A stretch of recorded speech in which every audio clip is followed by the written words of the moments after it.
উদ্ভ্রান্ত সেই আদিম যুগে স্রষ্টা যখন নিজের প্রতি অসন্তোষে নতুন সৃষ্টিকে বারবার করছিলেন বিধ্বস্ত, তার সেই অধৈর্যে ঘন ঘন মাথা নাড়ার দিনে রুদ্র সমুদ্রের বাহু প্রাচীর ধরিত্রীর বুকের থেকে ছিনিয়ে নিয়ে গেল তোমাকে আফ্রিকা, বাতলে তোমাকে বনস্পতির নিবিড় পাহারায় কৃপণ আলোর অন্তঃপুরে।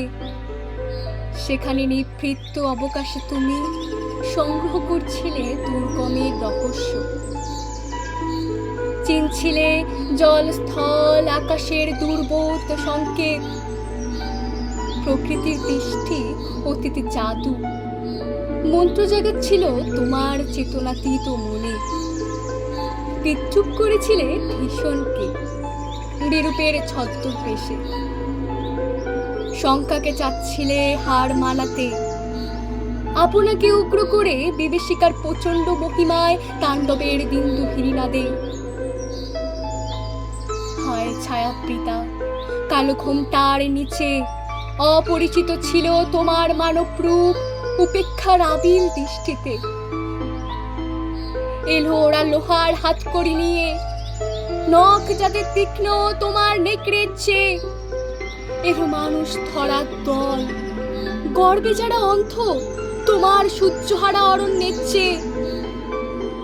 সভ্যের বর্বর লোভ নগ্ন করলো আপন নির্লজ্জ অমানুষতা। তোমার ভাষাহীন ক্রন্দনে বাষ্পাকুল অরণ্য পথে পঙ্কিল হলো ধুলি তোমার রক্তে অশ্রুতে মিশে। দস্যু পায়ের কাটা মরা জুতোর তলায় বিভৎস কাদার পিণ্ড চিরচিহ্ন দিয়ে গেল তোমার অপমানিত ইতিহাসে।